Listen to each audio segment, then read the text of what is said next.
Good morning students.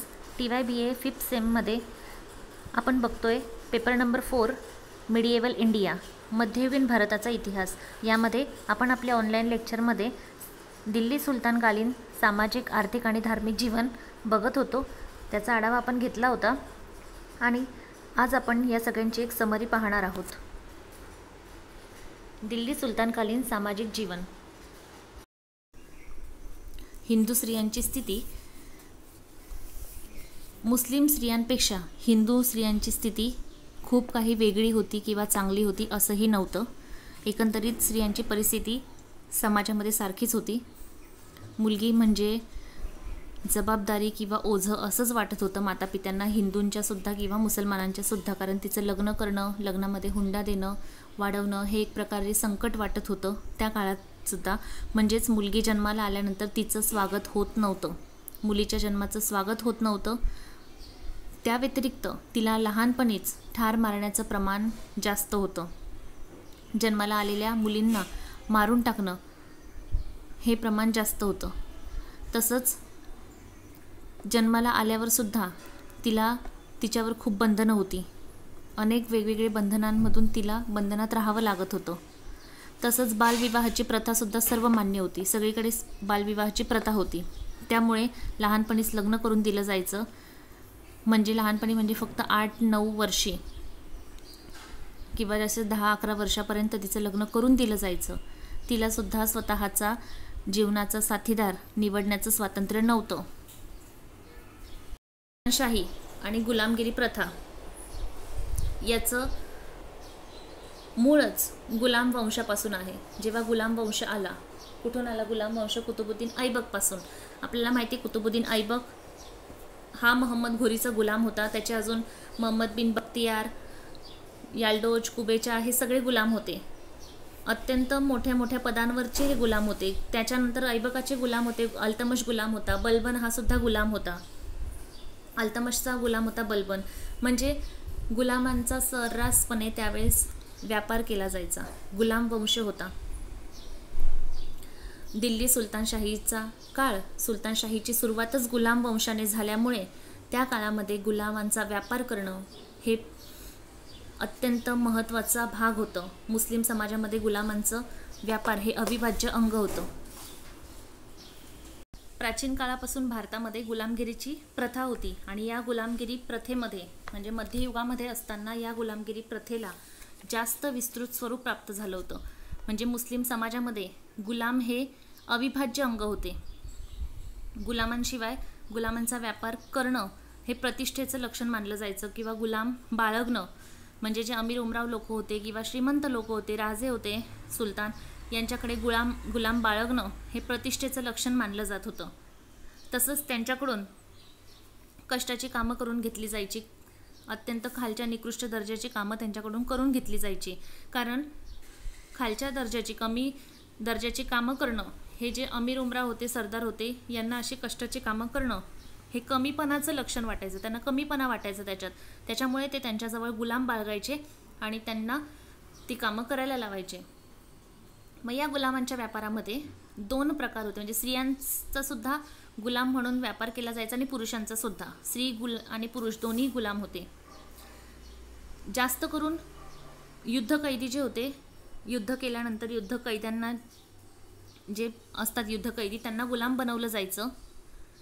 एका सुलतानाने, एका राजाने दुसऱ्या राज्यावर आक्रमण केल्यानंतर, त्याचं राज्य मिळवल्यानंतर तिथलं हरलेल्या राज्याचं जे सैन्य असतं त्या सगळ्यांना कैदी बनवून घेऊन यायचं, त्यांना गुलाम म्हणून आपल्याकडे कामाला ठेवायचं. म्हणजे युद्धकैद्यांना गुलाम बनवलं जायचं. काही वेळेला एखाद्या गावावर हल्ला करून तिथल्या सगळ्या स्त्री पुरुषांना घेऊन येऊन त्यांना गुलाम बनवलं जायचं. असा सुद्धा प्रकार होता. कधी कधी नैसर्गिक आपत्ती आली तर नैसर्गिक आपत्तीच्या वेळी जर गरीब घरातले असतील कुटुंब, ज्यांना स्वतःचं खाण्यापिण्याचं सुद्धा मिळत नसतील, असे गरीब घरातले लोक असतील किंवा आई वडील असतील, ते नाईलाजास्तव त्यांच्या मुलांना गुलाम म्हणून विकत होते. तसंच कधी सावकाराचं कर्ज फेडण्यासाठी गुलाम म्हणून विकलं जात होतं किंवा स्वतःला किंवा त्यांच्या मुलांना गुलाम म्हणून विकलं जायचं. कधी एखादी आपत्ती आली तरीसुद्धा, किंवा ज्या सावकाराचं कर्ज आहे त्या सावकाराकडे गुलाम म्हणून काम करणं, अशा वेगवेगळ्या पद्धतीमुळे गुलामगिरी प्रथा ही वाढत चालली होती. तसंच एकाच ठिकाणाहून नाही, म्हणजे त्यातल्या त्यात फक्त भारतात किंवा हिंदुस्थानात आतल्यात एवढंच नाही, तर जगभर परदेशातून सुद्धा गुलाम आयात केले जात होते. म्हणजे तुर्कस्तान आणि मलाया बेट हे जे आहे हे त्यामध्ये फेमस होतं. तुर्कस्तान आणि मलाया बेट यामधून गुलाम आणले जायचे, आयात केले जायचे.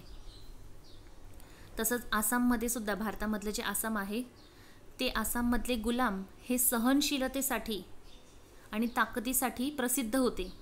म्हणजे कोणत्या ठिकाणचे गुलाम जास्त, म्हणजे तसे जे ताकदवान होते आसाममधले, मग त्या गुलामांची किंमत जास्त, जितके जास्त ते सहन करू शकतात, काम करू शकतात, त्यांच्यानुसार त्यांची किंमत होती. मग अशा पद्धतीने वेगवेगळ्या कामांसाठी वेगवेगळ्या गुलामांना ठेवलं जात होतं. त्यांच्या काम करण्याच्या कुवतीनुसार, त्यांच्या हुशारीनुसार त्यांना विकत घेतलं जात होतं. आणि असं हिंदू स्त्रियांना किंवा म्हणजे जास्त करून मुस्लिम जो समाज होता, मुस्लिम धर्माचे जे लोक होते, त्यांना हिंदू स्त्रियांना गुलाम बनवण्यामध्ये जास्त भूषण वाटत होतं. तसंच पराभूत झालेले जे हिंदू असतील किंवा हिंदू स्त्रिया, त्यांना मनोरंजन करण्यासाठी ठेवलं जायचं. नृत्य, गायन करणं यासाठी ठेवलं जात होतं. तसंच या गुलाम स्त्रिया ज्या होत्या त्या एकमेकांना भेट म्हणून सुद्धा पाठवल्या जायच्या.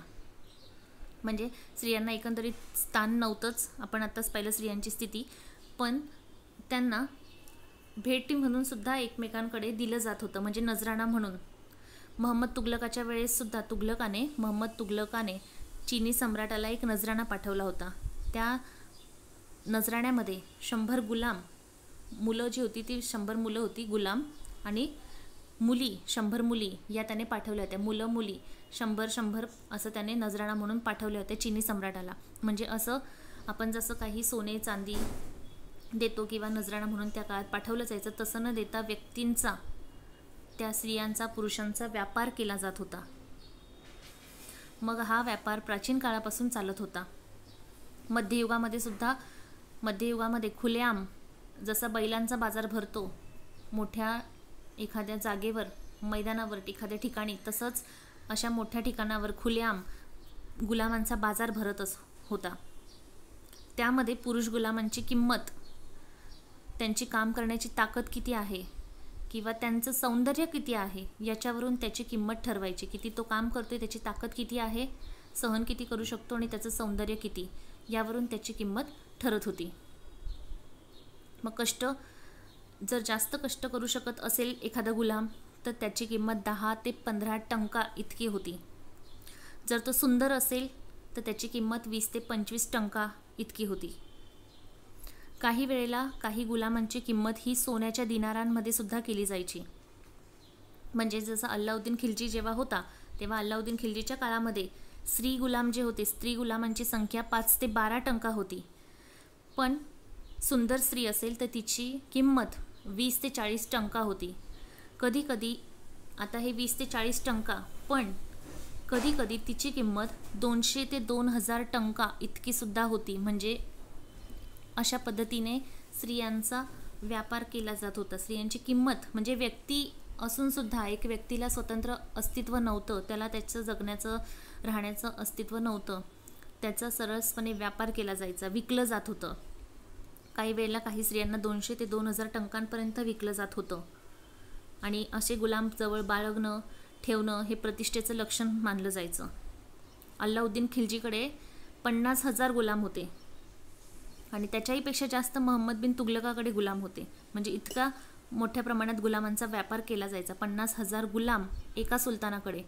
मग असे वेगवेगळ्या सुलतानांकडे वेगवेगळे, तुघलकाकडे यापेक्षाही जास्त होते. म्हणजे किती लोकांना गुलाम म्हणून ठेवलं जात असेल. फिरोजशाह तुघलक जेव्हा होता, फिरोजशाह तुघलकाच्या काळात तर 2 लाख इतके त्याचे गुलाम होते. म्हणजे यावरून लक्षात येतं की किती मोठ्या प्रमाणात लोकांचा व्यापार केला जात होता, गुलामांचा व्यापार केला जात होता. पण एवढं असून सुद्धा, इतकं असूनही हे जे गुलाम होते त्या गुलामांना याची जाणीव नव्हती, किंवा जाणीव असून सुद्धा याविरुद्ध त्यांनी कोणी कधी आवाज उठवला नाही. उलट गुलामांनी कायम त्यांच्या राजावर पूर्ण निष्ठा ठेवली. आपल्याला उदाहरण माहिती, कुतुबुद्दीन ऐबक किंवा त्याच्यानंतरचे सगळे, अल्तमश, बलबन यांनी कायम त्यांच्या राजावर निष्ठा ठेवली. वेळ प्रसंगी मरायला सुद्धा ते तयार असत. एवढा त्यांच्या राजावर विश्वास होता, प्रेम होतं. आणि या राजांचा सुद्धा, सुलतानांचा सुद्धा त्यांच्या गुलामांवर तेवढाच विश्वास होता की कधीही काही झालं तर हे गुलाम आपले प्राण वाचवतील याची त्यांना खात्री होती. असे हे गुलाम होते जे चांगले होते. वेळ प्रसंगी, काही प्रसंगी गुलामांनीच राज्यकारभार सांभाळल्याचं आपल्या लक्षात येतं, आपल्याला दिसून येतं. उदाहरणार्थ कुतुबुद्दीन ऐबक याने राज्य जे सांभाळलं, म्हणजे गुलामाने राज्य सांभाळलं. सुलतानाने म्हणजे महम्मद घोरीने त्यांना त्यांच्या मुलाप्रमाणे वागवलं होतं.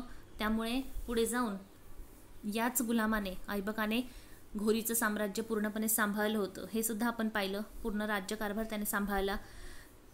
तसंच त्याने सुद्धा त्याच्या गुलामांना प्रेमाने वागवलं.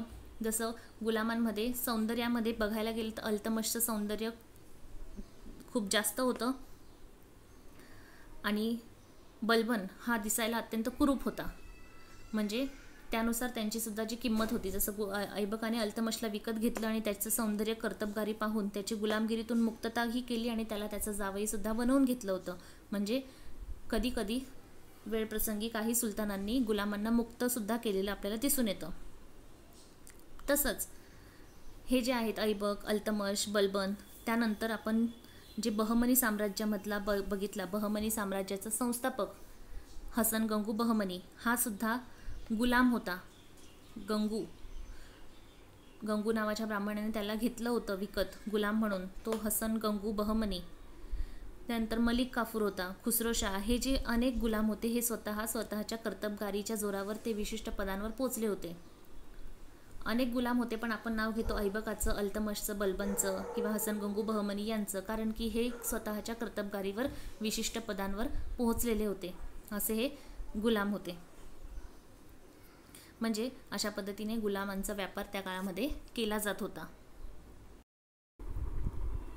सुलतानशाहीचा अंतर्गत व्यापार, यामध्ये ज्या वेगवेगळ्या गावातल्या बाजारपेठा होत्या, मंडई होत्या किंवा आठवडे बाजार होता, यामधून हा व्यापार केला जात होता. त्या काळामध्ये, सुलतानशाही काळामध्ये अंतर्गत व्यापार जो होता तो अशा पद्धतीने तिथल्या तिथे मंडईमध्ये, आठवडे बाजारामध्ये केला जात होता. आणि त्यामध्ये वस्तू होत्या त्या दैनंदिन जीवनामध्ये उपयोगी पडणाऱ्या, जसं भाजीपाला, अन्नधान्य, गाई, म्हशी, बैल यांचा वापर त्यासाठी केला जात होता. त्याच्यावर शासनाचं म्हणजे सरकारचं नियंत्रण होतं आणि त्यामुळे मोठ्या प्रमाणावर हा व्यापार चालत होता. फक्त शहराच्या आतमध्ये अंतर्गत व्यापार, म्हणजेच प्रमुख राजधानीचं शहर होतं दिल्ली, तिथे व्यापार चालायचा. त्याच्याबरोबरच मुलतान, लाहोर, जौनपूर ही सुद्धा ठिकाणं होती. त्याशिवाय बनारस, अजमेर, अलाहाबाद ही ठिकाणं, म्हणजे ही शहरं जी होती यात्रेची शहरं, ज्या ठिकाणी यात्रा होते, म्हणजेच तिथे व्यापार सुद्धा होणार. व्यापार होणार म्हणजे यात्रेसाठी यात्रेकरू जे येतात ते त्या ठिकाणी वस्तू खरेदी करतात. म्हणून अशी जी अंतर्गत ठिकाणं होती त्या ठिकाणी व्यापार होत होता. तसंच आग्रा, पटना, अहमदाबाद, बऱ्हाणपूर ही सुद्धा शहरं खूप महत्त्वाची होती. त्यानंतर कापड, सुती कापड, घोडे, गहू या ज्या वस्तू आहेत किंवा रेशमी कापड जे होतं ते भारतामधून इतर भागांमध्ये पोचवलं जात होतं. भारताच्याच इतर भागांमध्ये अंतर्गत व्यापार भारतातल्या भारतात हा होत होता. त्याच्या व्यतिरिक्त गूळ, मसाल्याचे पदार्थ यांचा सुद्धा व्यापारामध्ये समावेश होता. वेलदोडे, मसाल्याचे पदार्थ हे जे होतं ते गुजरातमध्ये किंवा गुजरातमध्ये असलेलं बंदर, गुजरात या बंदराकडून समुद्रमार्गे ते आणलं जात होतं आणि तिथे मग भारतभर त्याचा प्रसार केला जात होता किंवा पुरवलं जात होतं. शिवाय या अंतर्गत व्यापारासाठी रस्त्यांचा वापर जो केला जात होता, रस्ते, तर त्या रस्त्यांचं स्वरूप सुद्धा आपण पाहिलं होतं की लांबच्या लांब पट्टा आणि दोन्ही बाजूला वृक्ष असं रस्त्यांचं स्वरूप होतं. असे रस्ते होते.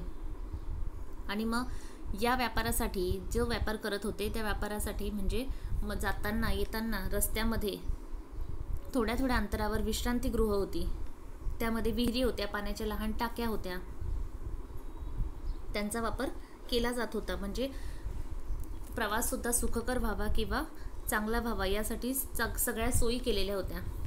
मग हा व्यापार जो होता अंतर्गत व्यापार तो कशा पद्धतीने व्हायचा किंवा कसा करायचे, तर घोडे किंवा उंट यांच्या साहाय्याने हा व्यापार केला जात होता. घोड्यांवर किंवा उंटांवर लादून हा व्यापार केला जायचा आणि त्यांच्या पाठीवर लादून एका ठिकाणाहून दुसऱ्या ठिकाणी त्या वस्तू नेल्या जात होत्या.